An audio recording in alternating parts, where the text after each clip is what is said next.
Welcome to the Tools, Talents, and Techniques podcast. And today I am joined by an impressive young man, Mr. Jamal Russell Black. Now, Jamal's career has been dedicated to working on some of the world's most critical topics. He's been a researcher and a consultant, and he's focused on evaluating systemic inequities within our economic system and developing decarbonization roadmaps. He leverages data-driven and geospatial research techniques to gain a comprehensive understanding of research questions and to provide actionable insights. He's currently embarking on his PhD, conducting research in the areas of equity, energy, and economics. His previous work includes collaborating with Fortune 100 companies on their decarbonization efforts, and he holds a master's degree from University of California, San Diego, and he strongly believes that finding viable solutions to the climate crisis is a responsibility that we all share. So this is a wide-ranging conversation, and we talk a lot about Jamal and who he is and why he has decided to focus his attention on equity, energy, and how it all fits together. So I hope you enjoy this conversation with Mr. Jamal Russell Black.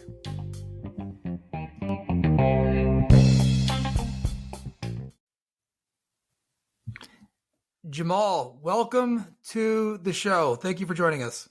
Yeah, it's my absolute pleasure. I'm excited to be here. There's so much that I want to cover today, and I know that you want to share, but how about we start with a little bit about yourself? Yeah. So my name is Jamal Russell Black, originally from California. I currently am doing my PhD focusing on building physics and energy poverty.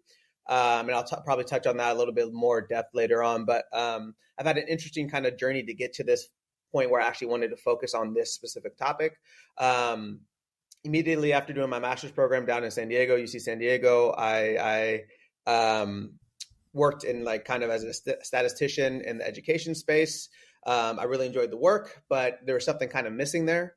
I then kind of swapped and decided I was going to come back to San Diego and worked more as a labor economist. And again, like it was what I wanted to be doing in some ways. It was the modeling, it was the mathematics, but there was a part of it that like the topic wasn't exactly right for what I wanted to be focusing on. And, as I was kind of going through this process of trying to understand what was happening and like what I wanted to be focusing on in my professionally, I'm originally from Northern California. We got hit with these wildfires. And this is back in 2017. And I decided like at that point, okay, like I'm going to push my chips in and focus on climate. I don't know in what way, but I know that that's the direction I want to be going. So I stayed working as a labor economist for a little bit longer. But then ultimately in 2020, I finally made the transition over after spending a few years kind of, outside of academia, trying to like educate myself on what it means to be sustainable, decarbonization, all that kind of stuff. And in 2020, during the pandemic, I actually took that as an opportunity to change my career path again for the third time. And this time I swapped and went into the consulting space.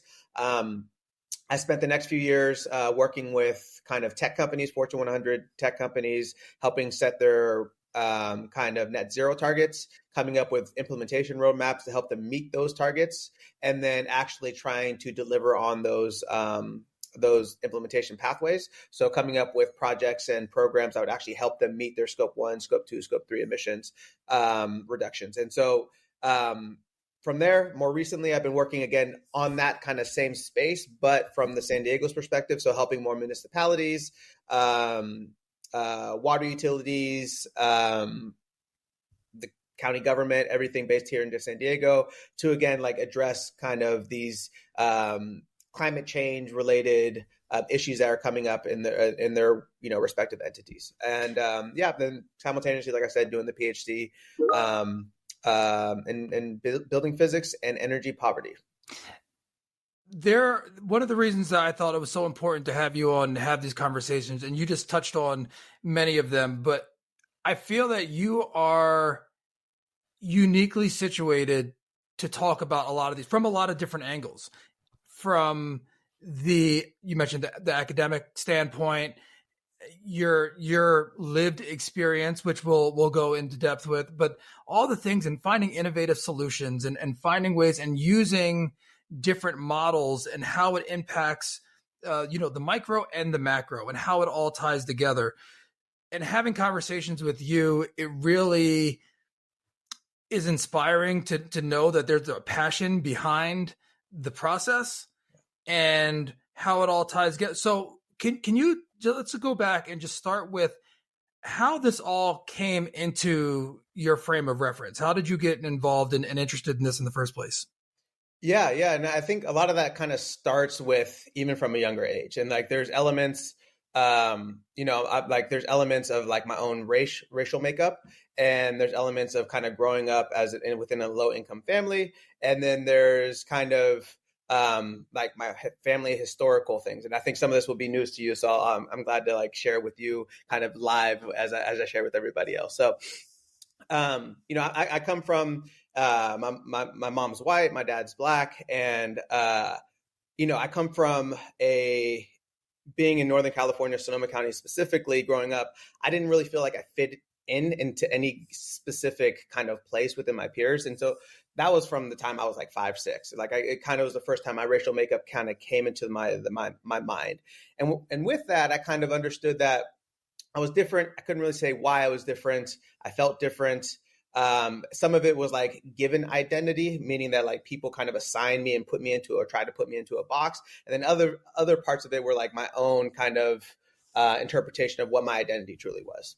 And so I've always kind of struggled with that, even into like now into my 30s, where I still don't exactly figure out exactly where I place. However, because I was asking myself these kind of questions from a young age, I decided always like, okay, well, what is it that you actually want to be doing? And originally I thought that was like athletics and sports. And I think a lot of that is related to like, as a black man, when I was like in the 2000s, there weren't, this is pre-Obama, right? So like they're in the early 2000s. So there weren't a lot of like role models for me to be like looking to in the way that I would have seen for like other professions, right? Like even like a lawyer or a doctor or anything, like you very rarely, even academics or teachers, right? Like I'm now in my 30s, I still haven't had a black teacher.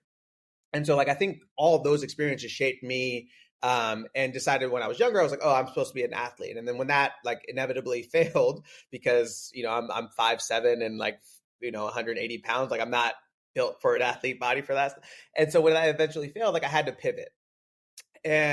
But before I pivoted, like what made me able to pivot so quickly and easily, I think, was like just having grown up again in a low income family. I experienced a lot of things about like, like still to this day, like I don't think that I've lived in a place for more than a year's time, right? And I think part of that is because we grew up poor, especially when I was a kid. We moved schools kind of like 6, 7 times before I was like 12. And that's just because we're constantly moving around. I found out the other day that at one point we were squatting in someone's house, which was a wake up call. I didn't realize I was that family at that when I was younger, but like you find these things out. And, that's always been like, I mean, now looking back on it, that's like, I lean into that. But at the time, there was a lot of embarrassment, a lot of shame that came along with that, right? Like I didn't celebrate birthdays really. We didn't celebrate Christmases in the ways that my friends were doing it. And I would like to just quickly caveat, like growing up poor in America is also not the same as growing up poor in a different country.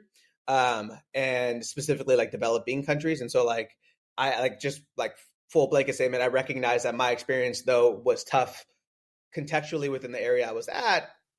Across the rest of the world, it was still like a life of privilege in a lot of ways. But kind of leaving that to the side for a moment, like it was hard for me growing up. And I mean, I recognize everything from like what being on food stamps was like to like struggling paying our energy bills. And I think that piece of it ultimately led me to my PhD of understanding like, okay, well, how are these systems, how are these economic systems specifically and dynamics really impacting households or impacting people on the household level. And I think, one last kind of piece before I kind of go more into that element of it, or maybe two pieces, was one, I've always been really passionate about kind of human rights. I studied it a little bit in my undergrad and has always been kind of one of my motivating or driving factor. So when I was focusing on education professionally or labor economics, I was always looking at underserved populations. And I think a lot of that comes from both my parents. My mom still to this day has worked in that space, but my dad, he was like associated with the Black Panthers back in the 1970s. And that was, rooted within me because him in a lot of ways being classified by federal laws as a kind of quote unquote terrorist meant that even though he was out there trying to give bread to people at churches who couldn't afford bread in the 70s, he was classified as a terrorist, which meant that his inability to kind of break that label that was given to him meant that he was not going to be eligible for different economic, professional, career opportunities, regardless of how much he went on to get his master's degree and started on his doctorate. And then it became clear that there's a cap, there's a glass ceiling there for him because of this kind of label that was given to him. And so I think all of that kind of shaped me to want to say okay, well, I grew up in this circumstance. It wasn't ideal by any stretch of the imagination, but what can I do and what can I learn from this? Well, I learned how to be kind of, to really follow my dreams. Because at the end of the day, if I lose everything, I know what it's like to be poor. It's not going to be that bad. I'll go find a job. So I'm doing something else. I'll figure it out. So I'm willing to take those kind of risks professionally and pivot and transition. If I'm not happy, I'm gone. And then the other piece of it is really I like dedicating my life to, helping folks who are kind of from similar backgrounds. And unfortunately, there is a racial component to that in which it's not just underserved populations tend to be Black and brown populations, not tend to be, they're statistically, there's some kind of statistical significance there in that they're more likely to be, low income, experience all these different versions of poverty. And, for me, trying to understand how these dynamics work, what causes them, how it affected me specifically, is all things that kind of drives me and motivates me because ultimately I'd like to break this kind of cycle of poverty. It's not for myself, but for the people who look like me. But I want to go back a little bit because when you realize that, right? Because it feels kind of weird saying this, but my mom used to say this little parable or that, there's these two children of this family and the one child is an alcoholic there's adults, but the one is the alcoholic and the other one's never touched a drop of liquor. And you ask the one, why is he an alcoholic? You say, because my dad is an alcoholic. And you ask the other one, why have you never touched a drop of alcohol? They say, because my dad's an alcoholic. Right. Yeah. So can you place a time in your life where maybe you realize that, I am going to choose one way or another. I'm going to make a decision to take the next step. Do you recall when that first became even a thought? Yeah. I remember when I was 6 wanting to, there's maybe a few different moments I recall. When I was 6, I was super excited to be a big brother. Don't know why, but I had already become a big brother with my younger sister, but I was becoming a big brother to my younger brother now. And he, that idea, I think I was just more mature, which is why I remember it. But that idea of me being kind of a role model to him really excited me. I played sports, like I said, throughout my life. And, for better or worse, my body hurts every day now, but they do instill kind of this idea of leadership and teamwork and how that can help you. And you do have some semblance of control. And again, I'm super privileged because my parents both talked to me about, civil rights leaders and folks that were influential in this space. And not even just within the United States, but Nelson Mandela, Gandhi, and all these other folks. And so because of that, I kind of always aspired to be, to some semblance of greatness, right? And having some kind of legacy that I could leave behind that I could be proud of. Now, I think when I was younger, that was a lot what drove me. And today, I'm less concerned about having my name kind of stamped on anything. I think I'm less nihilistic, I guess, in that regard, which is probably better for my mental health, if I'm honest. But when I was younger, a lot of that was just I need to be remembered. I need to be remembered, right? And originally that was for sports, but then it transitioned to kind of more in the academic sense.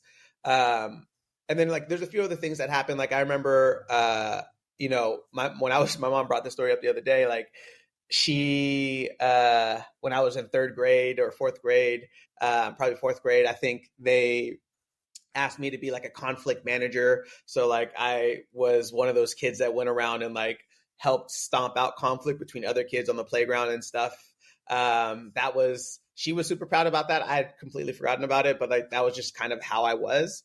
I'm always like happy to have those conversations, hard conversations, which I think is something in society that we don't necessarily always want to have. Like conversations sometimes and oftentimes should be difficult, but if they're approached in a mature way, even as a little 9-year-old, like you could actually, get to the crux of the issue and solve it. And I think everything, this is kind of deviating, but like all of our political stuff and things, like if people were just more willing to listen and have a hard conversation and actually participate in a way that was more mature, I would say that, we'd be in a lot better situation kind of as a country, as a society, as a global community, et cetera. But I digress. Like I think the last piece of it was like more of a negative story where I went out with some friends, and like when I was growing up, until really in my late 20s, I didn't drink. And so people always question kind of my Black credentials in a lot of ways. And because of the way I speak, because I'm like, I have a, propensity, just to kind of lean into it a little bit, but propensity for like books and academics and whatnot. And so I got made fun of, right? Like people call me Carlton, and I did not like that association because I wasn't proud to be a quote unquote nerd. Now I think it's like a lot more acceptable within society, but at the time it just wasn't. Like you had to be a big, tough athlete, right? And so people always question like kind of my Blackness, which was frustrating for me because, I always questioned like, what does it mean to even be Black, right? And while I was going through that, I remember I had a group of friends and they invited me to kind of go, and we were all kind of from the same kind of socioeconomic area. And so they were like, hey, let's go take a ride up to this other community. And we're like, can you just give us a ride? We're going to go through and break into like, look into cars and see if they're open and take some stuff. And I'm like, on the one hand, I'm like, this sounds like a terrible idea. Like, why would I even want to not like who I am? But on the other hand, like it was the same group that made me feel like I wasn't Black. And if by some way I could just like lean into like kind of get their approval by participating in something that I didn't want to do, maybe they'll lay off me. Maybe I'll have that acceptance. And so like it was tough. And ultimately I made a bad decision in that I went and followed them, or I gave them a ride because I was the only one in the group that could drive. I gave them a ride.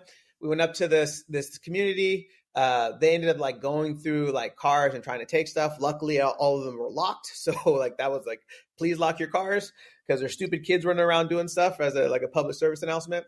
But then one of the kids like tried to go into someone's house and that person was home. And so they run back to my car. I'm just sitting in there.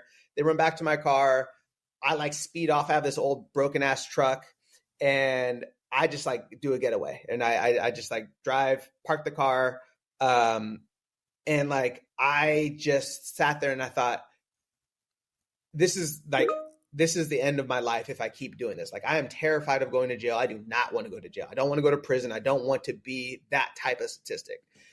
This is my chance to make sure like, this is a wake up call. Like if I want to, and so like, without going too much down like my train of thought, I'm getting like goosebumps just thinking about this, but like I was like, I'm done. I'm cool with all you guys. Like I don't care what you guys think about me any longer. Like I'm out. And that was kind of the point where I checked out of that group and really just kind of try to evaluate and think about what I wanted to be and who I wanted to be as a man, as a human, as a Black person, like all those different things, like what was important to me. And for me, I was able to kind of break through what I call like that cycle of poverty, the gravitational pull of poverty, in this way, in that like I got lucky, didn't get like my hand slapped for being accessory to some kind of B&E. And I think that for me was like, again, like the time where I was like, okay, I'm done. I'm going to go back to my books and focus on this. Yeah, that's powerful though, that you can pinpoint a time like that, and from all your experience and from your upbringing and from your parent and your essence, and realizing that this doesn't fit. This doesn't fit with what I know, how I feel, and where I want to go. So you made a conscious decision to pivot, or at Yeah. least to not make those type of decisions again. Yeah. I mean, like that was like definitely like a deviation from my character, and I'd never really been in trouble in school. Like I never like I didn't drink, didn't smoke, when I was growing up and everything. And so it was a large kind of like going off the path.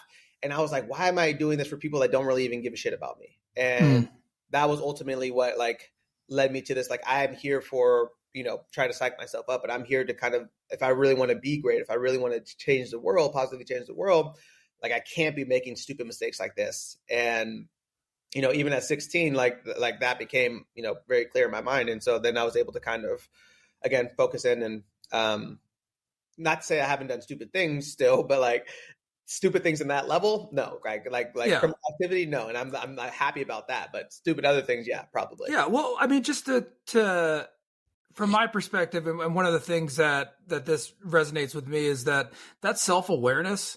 And when you're saying, it's not your character, but being aware of how you feel and who you are, and being aware of an action or a feeling or something, a situation that is separate from that, and then taking tangible steps to move forward is, I mean, again, I don't know the textbook definition, but to me, that's the path of self-actualization. That's self-awareness to self-actualization. That's pretty powerful.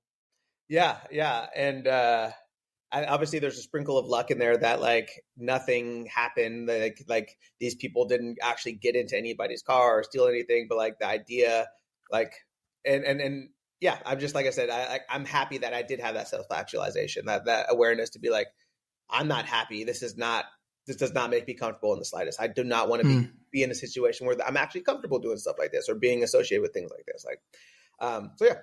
So I think those are the things that changed me or shaped me in some pretty profound ways. And so when you went to college, when you were picking your major, you mentioned what you studied. Can you go into depth on your decision making process as you going to school and navigating? Yeah, it was tough because like maybe I'll start quickly in high school, but like in high school, I was kind of honor student and then going into AP courses, and then decided when I was 17 that I didn't want to be in AP courses. And in fact, I went the exact opposite and took the easiest route ever. And again, I think that was because I thought, Black people just had to either be an entertainer of some sort. So whether it be an athlete, a rapper, hip, like something like that. So that was kind of one of my, and I wish I had someone to actually pull me back into line that would like give me the guidance in that time. But unfortunately I did not. And when I went on to community college first, to continue pursuing the football career, I walked to the office. The counselor looked at me. He's like, "Okay, so what are you doing? What do you want to do?" I was like, "Well, honestly, I don't really know. I was interested in architecture, engineering stuff when I was younger, but that's kind of." And he's like, "Okay, well, we're just going to put you in kinesiology because that's what a lot of the football players do." And that was it. I started doing kinesiology classes. I had no idea what the subject was. And I was like all of a sudden kind of studying, and I was like, this is not right for me. And so then I swapped career tracks. I then went to like kind of accounting. Again, like more close to what I wanted to be doing, but not 100%. I did then finally like swap to business. And again, at this point, it was just like, I'm just going to do business just to get a degree and transfer to a 4-year university and then figure everything else out from there. And then once I transferred to a 4-year university, I was still kind of in this idea of like pursuing the athletic career. I went to school in actually the UK, but at this point I'd already swapped like sports and was focusing on rugby, which is why I was in the UK. But I decided like I started taking like courses on international law, human rights and stuff like that. And that's where I was like, oh my God, I love this. And then I started sitting in on seminars on economics. I was like, oh, there's a connection here. I love this. Okay. How do I like, what is a career path in which, and so I'm like 22, 23, like in probably my 3rd or 4th year of university. Well, technically like 3rd or 4th year of university. And finally feeling like I was like getting to the topic that I actually wanted to be focused on. But at this time, like I was also simultaneously homeless. in London, which was a scary thing because, I mean, like you have to, like, I was staying at different hostels, staying on friends' couches, sometimes had to sleep at the library. All the while I was hanging out there, hanging with like people at my university who were super well off. So like Lamborghinis and having like, Rolls Royce and Bentleys and like personal drivers and the fashion show that was happening. And so like I'm wearing the same clothes and kind of sleeping in the library, and other people are like rolling up in Louis Vuitton, everything. And that was a huge like issue for me. So I didn't like enjoy my time at university, but I did come away with this idea of like, this was right at like the beginning of the refugee crisis, Syrian civil war, and some of these other things. And there's a huge influx of folks into London, and like that were forced to sleep on the street. And for me, my worst case scenario was always like, I was just going to come back to California. I can get a job, blue collar job, or go into the service industry, tourism, or something like that. That was my worst case scenario. And to this day, that's kind of the approach I take. Whereas these folks were like, some of them were doctors back in their home country. Some of them, had PhDs already, and they were stuck in refugees camps. And there was no better place for them to go back to. And like, even just to this day, like Syria is still a mess. And so I then felt like it was incumbent on myself to actually like take the privilege, whatever version of privilege I had, the blue passport in this case, and actually apply it to and take advantage of it in some way. Because at a minimum, it's disrespectful to other folks who maybe did not come from the same version of privilege that I had. And it helped to kind of keep me again on that straight and narrow path where I wanted to be like, okay, this is what I want to be contributing my life towards. Did you realize at that time, when you were in that situation, and you're staying in hostels, you're sleeping in the library and things, like was your thought process even at that time one that you were reflective of them and not them, but the refugees and their situation, that was actually a thought process of yours? Yeah, I mean, I started the Human Rights Foundation at my university at that time, or Human Rights Society rather, and was their like first president. So I would host like academics to come in from different parts of the topic areas. So like the Rohingya Muslims in Myanmar, and Palestinian issue, like international lawyers that focused on the Palestinian issue. Folks that were, on Rwandan genocide or female genital mutilation. Like I had people come in and talk about these different topics to a largely like kind of to put it nicely, like people that just were disinterested. The student body was pretty much disinterested in these topics when I was trying to, but you get like 6 or 7 people coming in and having these conversations, and like it was cool. But like, and that was when like this is all happening kind of in my personal life, but at this, like, while my personal life was kind of financially, at least, was not great. And if anything, it gave me purpose. Like it gave me reason, and not to get like too like mental healthy, but like Viktor Frankl, he's a writer that talked about kind of mental health, and he talks about, like, in this case, man, but man as like in humanity, sense for purpose. And it was kind of like love of family, love of something like a passion, and then the ability to kind of overcome kind of trials and tribulations. And those 3 things, if people have one version of those 3 things, they'll find kind of like that ability to continue on. Because he was referring more to like the Holocaust, but that was kind of the crux of his kind of research and stuff. And I find that to be like, now having read that book, to be true for myself, was that like, I had this passion that I knew I was really interested in. And I also like wanted to overcome. I didn't want to continue to be poor. Like there was a lot that went into that. So I was willing to kind of persevere through all that stuff, because I just was, I had that drive internally. So it was a good distraction for me, I guess, in some ways, doing the human rights stuff for other folks, because I was also living it in some lesser version, but it helped contextualize and keep me kind of focused. And in that context, you also mentioned, the people with the Louis Vuitton and the Lamborghinis, all those things. Are you also looking at that, like, oh, I mean, that's beautiful. That's nice. Was that ever something like, oh, I can to aspire to, or to not to see that's not where happiness, like, where did that rank in your attention? Yeah. I mean, like, there's definitely an element of like, man, it'd be cool to fly first class, right? Or like travel, or like be able to spend that kind of money on stuff. And like, I'm living much more comfortably now, being well into my professional career. And so like, I'm content financially. Like, I don't think I ever really want to, like, that's not who I am. Like, I want quality goods because my emphasis on like sustainability. I want products that are sustainably generated, both from a labor perspective, so not using exploitative labor practices, but also, not exploiting our planet. So that's what's most important to me, which generally does not align with Louis Vuitton, right? I don't think a hundreds of dollar black shirt is worth anything just because that's LV. That doesn't really mean a lot to me. Not to discredit other folks who find like value in that, but for me personally, that's not really what it was. So I think I like the idea of having those means, but not necessarily using them in the same manner or way that other folks did, I guess. And I think it's always fun to kind of like dabble in that stuff. Like maybe it'd be cool to rent a Lamborghini for a day or something, but like, I don't really think it's practical to own one, because the economist in me is like, no, that's just does not make sense. Yeah.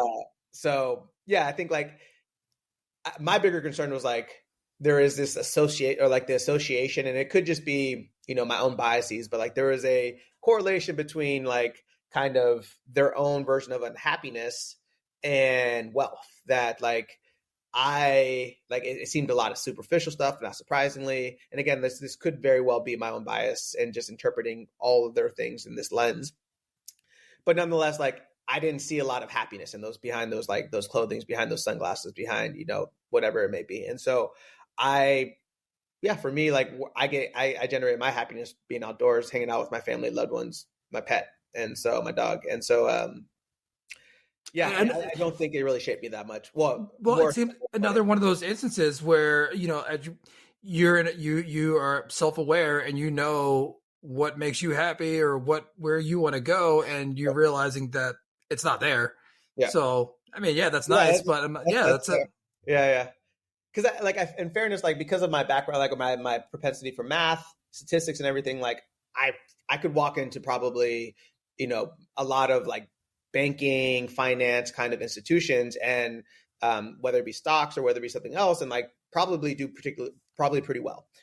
But like, I don't like the idea of that, if I'm being honest. Like, it just is.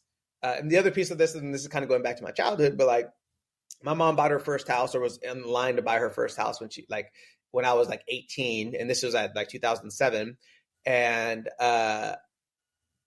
sure enough, this was like right before the financial crisis, and she started putting money towards this house. And sure enough, the whole system blew up. And at this time, I didn't know why.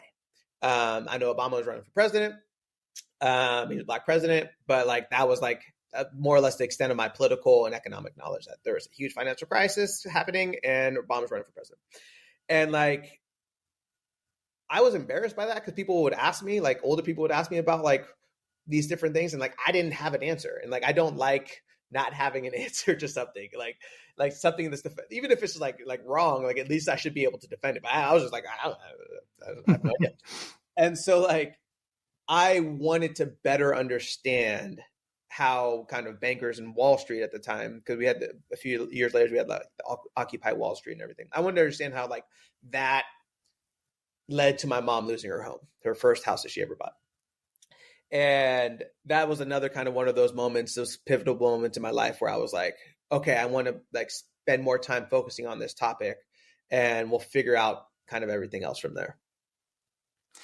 So at this time, right, you're trying to figure out how this all pieces together, and you have your interests, you have your skills, you have all these things.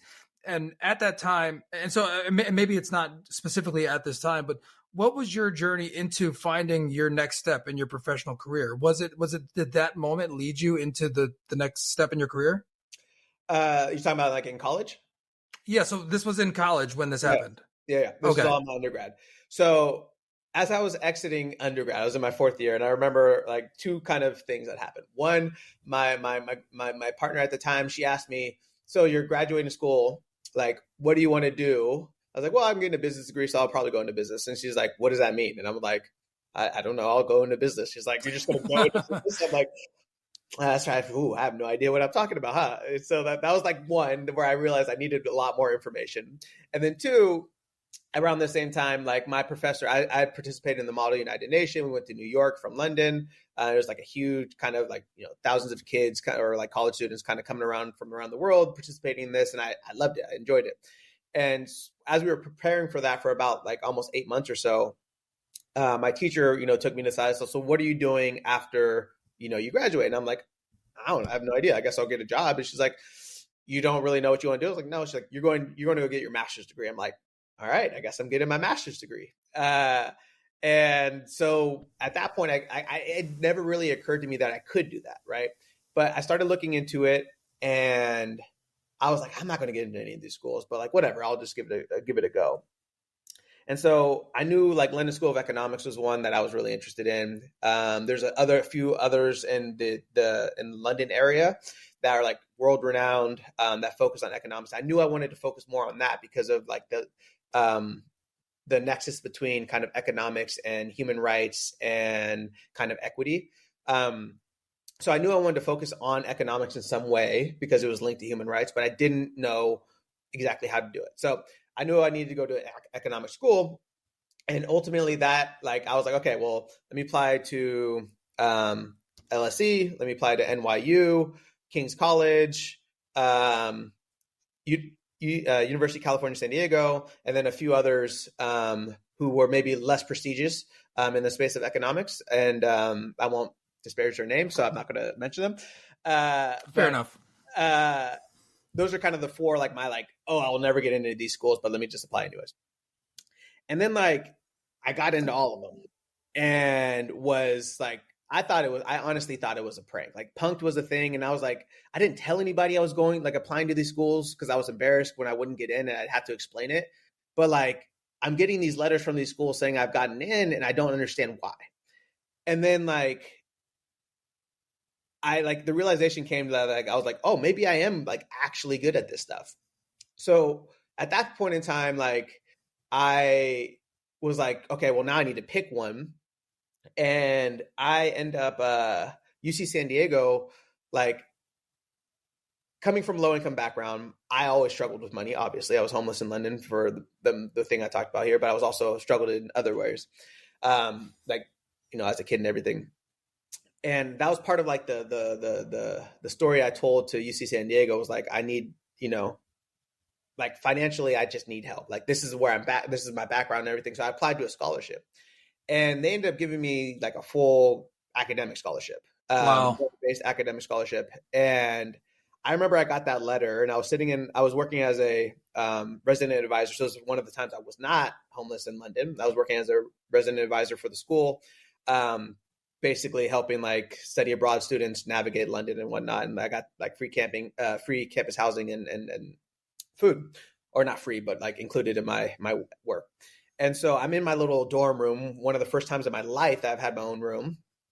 And like, I get this letter and I'm reading it, and like, I'm like jumping up. Like, I'm like Michael Jordan from the free throw line, jumping up in the air, just like so excited because for the first time in my life, I feel like I'm stable, like, or like stability is coming, I guess.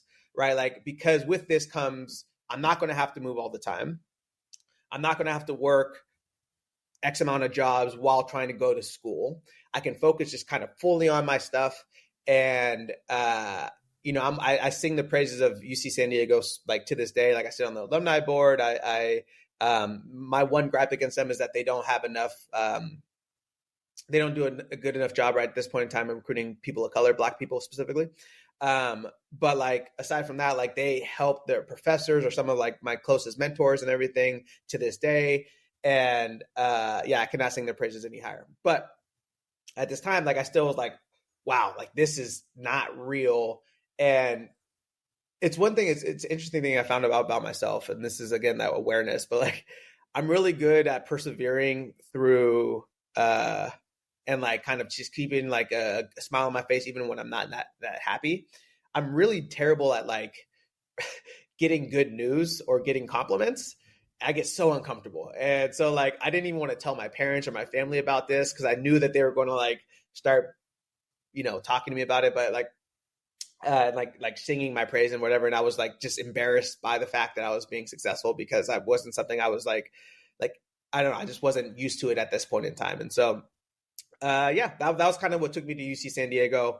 And then from there, basically, I met some professors who kind of put me onto the climate change space, but I didn't focus really on that while I was at the university, but it was in the back of my mind a lot. And then as I continued to kind of down this like pathway of like focusing on disadvantaged communities, I realized there was the intersection, and now it's called environmental justice, but I didn't know that at the time, but like this environmental justice need. So trying to understand kind of the economics as well as, socioeconomic inequities that exist within society. And when I started seeing and reading papers on this and like articles on this topic, realizing that like, oh shit, this was my life. Like this is what I went through. And I can probably, make a career out of this in some way, shape, or form if I focus. And so that kind of first version of that was like education, because like education, there's a high correlation between education and your like lifetime earning potential, right? And so I was like, okay, let me start on education. Let me work there. And then like I saw the unemployment rate for African Americans is the highest, with the exception of Native Americans and indigenous populations, is like some of the highest in the country while I was there. So I was like, okay, let me focus on labor economics. And then, more recently it was the environmental justice piece. And that's like, we're seeing a dearth of investment within low income communities, specifically Black and Brown communities. And a lot of that is associated with, like even former red line communities. So in a place like San Diego, we see that like if you just map out like the deployed solar or like installed electric vehicle charging infrastructure from from like public charging infrastructure, you see that like that more or less just misses huge swaths of the population. And those populations were former red line communities, which are, present day, still present day Black and Brown communities. And like, there is a huge risk, and not only risk, but like a high likelihood of it occurring that like these communities are not going to receive these green technologies that are going to benefit other folks who are in the middle and upper, middle class, middle wage earners and whatnot. Low income communities are not going to receive these benefits from green technologies because there's not a business case for them. So my research now is trying to understand what the business case is. And so I think this is a great place to take this conversation because of all your research, what you've seen on the academic side and real life case studies and all the work that you've done. Is there anything in your mind it's called low hanging fruit? Like where do you address first? Because this is a big ask. This is a big challenge to solve. When you talk about climate change and infrastructure and clean energy, all these transportation, like what are in your mind one or a couple of the things that could be addressed first? So one thing that it's been as kind of in the news in California lately is kind of been this idea of reparations specifically for Black folks. And though I think like the merit of it, like, is it something that is would be useful? I think yes. However, it's so convoluted, it's so, political that like the likelihood of it ever occurring is more or less like zero. So like I'm a realist at heart. So like for me, like it's a waste of like political capital to even really have that kind of discussion. I think it's interesting and it's important in some ways, but like I don't think it's a realistic thing to occur. However, because there's such a strong correlation between low income communities and Black and Brown communities, because that correlation exists, if you just invest in low income communities full stop and everyone can get the piece of the pie, regardless of like, in your racial background, then you actually end up solving kind of that same problem. And yes, there will be some overlap. And yes, there will be people that may not that would not qualify under the reparations version that would qualify under this one. But like for me as a humanist, I don't care. Like if you're struggling, if you're poor, like generally speaking, like let's make this not be the case.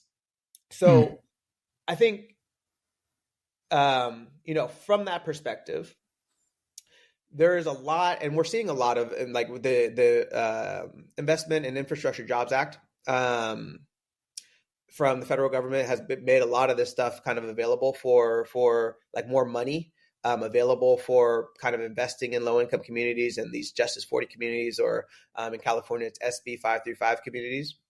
There's a lot of money that's now being made available for that. The IRA and Inflation Reduction Act similarly is kind of targeting there's programs and grants that are targeting these communities to make sure that the dissemination of these technologies is actually occurring, because policymakers are understanding that this is going. So like the money is coming in. It's really going to be important for private capital to also match that money in the private market, because though it's great, we're spending billions of dollars like on these projects, that actually doesn't go that far in the context of an entire country that with 300 million plus people living in it and a good amount of them being low income. It doesn't actually go that far, that amount of money. And really what will need to happen is trying to find an innovative way to make a business case for private companies to come in and invest in these communities, and not just invest in the communities, but invest in the people and allow them to also have the opportunity to get like these quality jobs, these jobs that set them on a path that can bring financial stability and help build intergenerational wealth. But that's that. I recognize there's not something like very specific there yet. Because in fact, like I don't know that there is really low hanging fruit. Like we could, like we're talking about, again, like in just taking the red line example, that was outlawed in the 1970s. It was a policy from like the 1920s to 30s, but it's been outlawed for more than 50 years ish, I think, at this point in time, and we're still dealing with those same issues that are stemming directly from those policies. And so like low hanging fruit, like giving Black and brown folks access to capital so that they can invest in their communities and help to start businesses, and like that's what we need to continue to be doing. But like doing it in a way that is, like finding a better way to do it that doesn't take into account, like, for example, credit scores, which are in their own way biased because they track on zip code, and where you're like all these things that like look back at history. But if your history is so connected to your parents' history, and your parents' history is so connected to policies that were put in place to kind of keep them behind, then all of a sudden, like, there's no way you're going to ever break free from this kind of poverty trap. Yeah. So maybe I'll leave it there for a second. Yeah. So I just think, like you mentioned, there may be not low hanging fruit, but it has to start somewhere. Yeah. And I am hopeful, and grateful in a lot of ways that the people that such as yourself that can see it from multiple different vantage points and angles, and can think through this and take the tangible steps to at least move forward, because without any intention and moving things forward in a thoughtful way, then of course nothing's going to happen. But, like you mentioned, creating a business case and those private public partnerships, and people understanding that, you need to do A before you do B to do C, and putting these things in their proper sequence to get them past the finish line, and and to actually see the data behind it. And that's one of the things I'm really excited about, seeing all the work that you're doing and how you've done it. Because if you don't have the data, then you can't create the business case, and then you can't get the investment to even move it forward. So I think everything that you've been doing, and from what I've seen so far, is really helping. So thank you. Yeah. Well, I appreciate that. And there's still a lot of work, obviously, to be done in this space. And I guess like the lowest of hanging fruit, right, would be like again, this is kind of going into the maybe the crux of my research, but like energy poverty, right? So the idea behind energy poverty is if you spend in the US, it's like 6% of your household income on servicing energy bills, you're likely to be in a situation to be experiencing kind of affordability challenges, specifically energy poverty. And that has like real implications on your day-to-day. Like, should I eat? Can I afford to shop at this grocery store versus this one? Should I have to provide my kids with, heating or cooling in the summertime? Or do we have to go without? Like, is the internet going to be good for us for when we're trying to do remote schooling or not? Because of all the like related to kind of this energy poverty. And so, one thing that we in like my research is focusing on is kind of building retrofit. So again, I kind of alluded to this earlier, but like buildings, there's a dearth of investment within these communities for within the building space. There is a correlation between buildings performance, their building envelope performance, and how much energy is being consumed per person per square foot. And I think what happens with this is if you are kind of a low income person, you are more likely to live in a household that is energy inefficient. And because you're more likely to have an energy inefficient home, you have to pay more to get the same amount of energy, whether it be comfort in the home or whether like keeping heat in or keeping cold out, or vice versa, depending on the time of the year. As well as any other thing related to the building envelope. And so that's a huge problem because if you are already kind of a low income earner and you're struggling with affordability challenges, and then you have to also on top of that have a building that's more inefficient, which costs you more money, you're kind of being this double penalty. You're paying this double penalty, right? And because there's a lack of investment in kind of building retrofits for low income households, and like you can see it again, like even things away from the retrofit side, but like battery storage and solar and electric vehicle charging infrastructure for the home, like all those things are missing these communities already. But before we even get to that point, like we need to make sure that the building envelope is nice and tight, that the building performance is quite high, and then you really should be electrifying everything. Right. And so like then once you electrify everything, then you can kind of start thinking about like solar, battery storage, electric vehicle charging infrastructure. And because these communities are kind of missing our investment is kind of missing these communities, they're going to be consuming more energy in the long term. And I think why that gets important is because this is kind of getting more into like economies of scale and whatnot. But like for a utility, like they have these like long-term fixed costs that they have to pay off. And so if we consume less and less energy as a society, they have to charge more and more per unit of energy that they're selling, regardless of, because they have to like basically balance their books. And that means folks who are kind of consuming energy at a higher rate than they should be are getting like, now triply penalized because they had their low income and then their buildings are inefficient. And then now they're being charged more per unit of energy they're being consumed. And so if we are looking for ways, and again, like I don't want to classify this as a low hanging fruit, but it's a really important step, is like building retrofits, right? Like making sure that we update the building stock that we have today, whether it be in San Diego, whether it be other parts of the country, updating the building stock to make sure that these, that you have, windows that aren't leaking and the insulation is good and the roofs aren't leaking, and that then you can, decrease the amount of energy that's being consumed and whatnot. And so I think those are kind of like the important steps that we have to take as a society. And I think that offers a huge opportunity for businesses because there's a lot of homes that are basically needing to be retrofitted. I think one statistic that I saw is, 80% of homes that exist today or that will exist in 2050 are existing today. And that means for them for us to live in a net zero world, we have to do, there's a lot of work to be done. And this is construction and construction jobs and also like plays a role for construction organizations. This is also like electricians and then solar installers and all of the jobs in between those on those kind of blue collar jobs. But it's also like the finance side. It's also on like, how do we kind of package these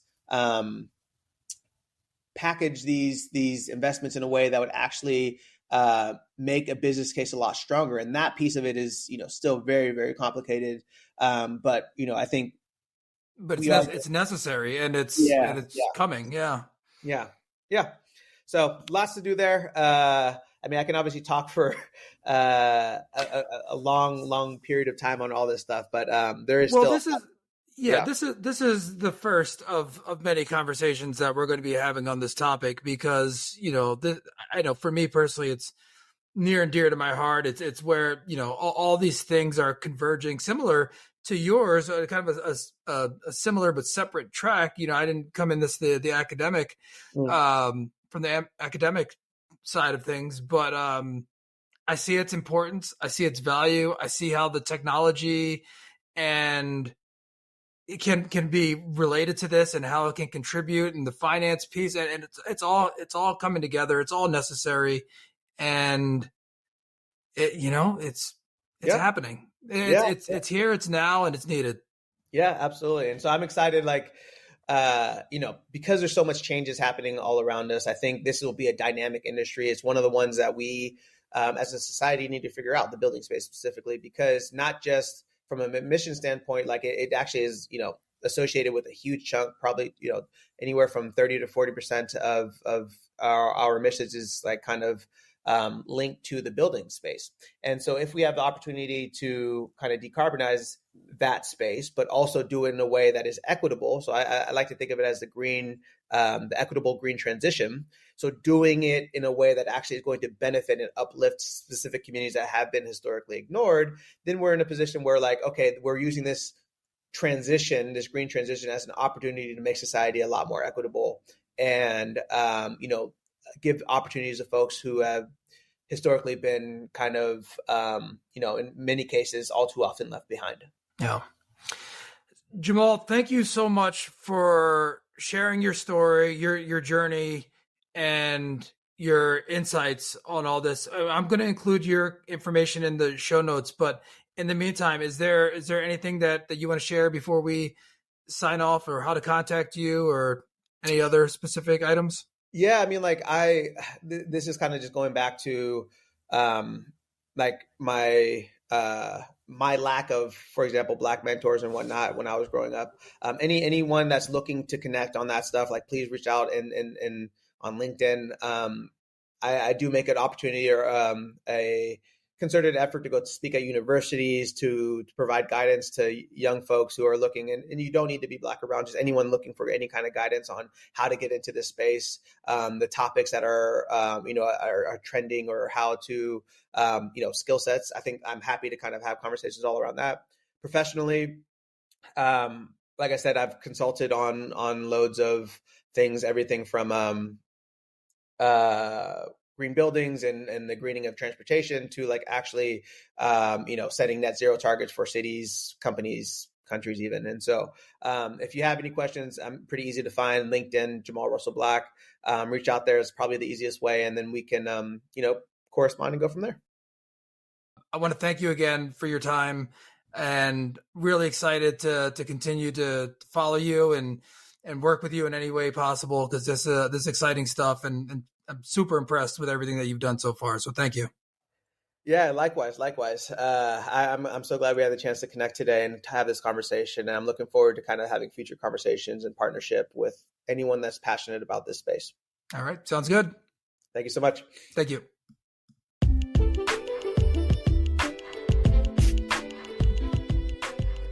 Thank you for tuning in to this episode of the Tools, Talents, and Techniques podcast. We hope you found the conversation insightful and engaging. And if you enjoyed this episode, we invite you to like, subscribe, and share the podcast with your network. By subscribing, you'll never miss an episode as we continue to bring you inspiring discussions with industry leaders and pioneers. Stay connected to the latest insights, trends, and strategies across various fields, from business and entrepreneurship to technology and innovation. Your support is vital in helping us reach more listeners and expand our community. so don't forget to leave a review and share your feedback. We appreciate your input and are committed to delivering valuable content that empowers and inspires. To stay updated on future episodes, be sure to follow us on either LinkedIn or our website, suttonrea.com. You can also find us on most podcast platforms like Apple, Spotify, Google, and Amazon.